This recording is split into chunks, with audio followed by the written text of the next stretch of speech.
तो व्यूअर्स, आज के वीडियो में हम करेंगे कक्षा 10वीं गणित की प्रश्नावली 1.1 का प्रश्न नंबर 6 और ये आपकी नई गणित है 2023-24 के लिए। तो शुरू करते हैं। प्रश्न है, व्याख्या कीजिए कि 7 गुणा 11 गुणा 13 धन 13 और 7 गुणा 6 गुणा 5 गुणा 4 गुणा 3 गुणा 2 गुणा 1 धन 5 भाज्य संख्याएं क्यों हैं। तो यहाँ हमें ये बताना है कि ये संख्याएं भाज्य क्यों हैं। तो भाज्य संख्याएं और अभाज्य संख्याएं हमें पता होना चाहिए कि क्या होती है। तो भाज्य संख्याएं वे होती है जिसमें स्वयं उस संख्या और एक के अलावा और दूसरी संख्याओं का भी भाग चला जाता है। ठीक है, भाज्य संख्याओं में स्वयं वो जो संख्या है उसके अलावा और एक के अलावा दूसरी संख्याओं का भी भाग चला जाता है तो भाज्य संख्या हो जाती है। जबकि अभाज्य संख्या वे होती है जिसमें स्वयं उस संख्या और एक के अलावा और किसी संख्या का भाग नहीं जाता। तो यहाँ पे हमें यही बताना है कि जो दो संख्याएं दे रखी है ये भाज्य क्यों हैं। तो हम इसको हल करेंगे। तो सबसे पहले हम इस संख्या को ले लेते हैं, 7 गुणा 11 गुणा 13 धन 13। ये पहली संख्या दे रखी है और दूसरी ये दे रखी है। तो पहले हम इसको हल कर लेते हैं। तो इसको हल करने के लिए इसमें से जो 13 है इसको कॉमन ले लेंगे। ठीक है, यहाँ पे ले लेते हैं कॉमन 13। अब यहाँ लिख देते हैं थोड़ा सा संख्या, 7 गुणा 11 गुणा 13 धन 13। तो इसको हल करेंगे तो 13 को हमने कॉमन ले लिया। ठीक है, 13 यहाँ पे भी है क्योंकि ये तीनों संख्या है तो गुणा में है। तो धन वाली संख्या के इधर 13 है और यहाँ पे भी 13 है इन गुणा वाली संख्या में, तो हमने 13 को कॉमन ले लिया। अब बचा क्या है, 7 गुणा 11 गुणा 13 को कॉमन ले लिया तो यहाँ कुछ नहीं, तो यहाँ 1 बचा है और यहाँ 13 कॉमन ले लिया तो यहाँ पे धन का 1 बच गया है।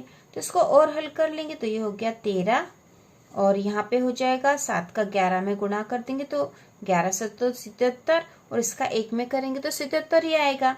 तो 77 धन ये 1 है तो 1 लिख दिया हमने, तो बराबर हो जाएगा 13 और 77 1 78 हो गया है। ठीक है, अब यहाँ पे दो संख्या और यहाँ पे कोष्टक के अंदर लिखी है जो संख्या और बाहरी वाली संख्या दोनों गुणा में है, मतलब ये संख्या है 13 गुणा 78 है।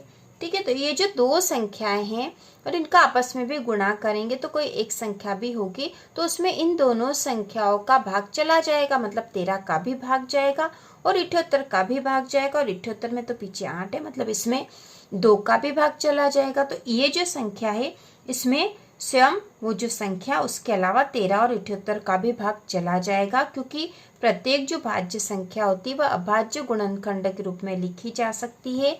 तो यहाँ पे अभाज्य गुणनखंड है और उनके भाग उसमें पूरी तरह से चले जाएंगे। तो 78 को और भी छोटी संख्या में डिवाइड हम कर सकते हैं, लेकिन उसकी आवश्यकता नहीं है क्योंकि हमें दो संख्याएं मिल गई है। तो इस प्रकार से हम बता सकते हैं कि ये भाज्य संख्या है क्योंकि इसमें स्वयं उस संख्या के अलावा और दो संख्याओं का भी भाग चला जाएगा। तो हम यहाँ लिख देंगे, अतः 7 गुणा 13 गुणा 13 धन 13 भाज्य संख्या है, भाज्य संख्या है।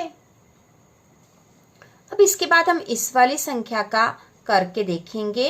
अब हम अगली संख्या जो दे रखी है उसे देखेंगे कि यह भाज्य है या नहीं। तो अब जो संख्या है वह यह है, तो भाज्य है या नहीं यह देखने के लिए हम इसको थोड़ा सा सरल करेंगे, इसको हल करेंगे।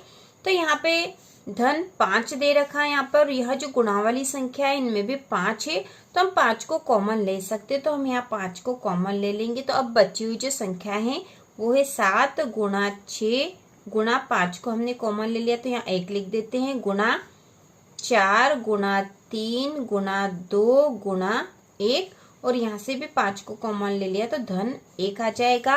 अब बराबर हो जाएगा 5 और इन सारी संख्याओं का हम गुणा कर देंगे। तो इनका जब गुणा करेंगे तो यहाँ पे आ जाएगा 1008 धन 1, तो 1 को जोड़ देंगे तो यहाँ हो जाएगा 5 और यहाँ पे है 1009, 1008 और 1 हो जाएगा 1009। तो यहाँ पर दो संख्या हमें मिल गई, एक तो 5 और एक 1009 है और ये दोनों ही संख्या यहाँ पर गुणा में है। ठीक है, कोष्टक के बाहर है मतलब ये गुणा में है, तो यहाँ पर इनमें दो संख्याओं का भाग चला जाएगा, एक तो 5 का भी भाग चला जाएगा और 1009 का भी भाग चला जाएगा। मतलब ये जो संख्या है यह भी भाज्य संख्या है। तो हम लिख देंगे अतः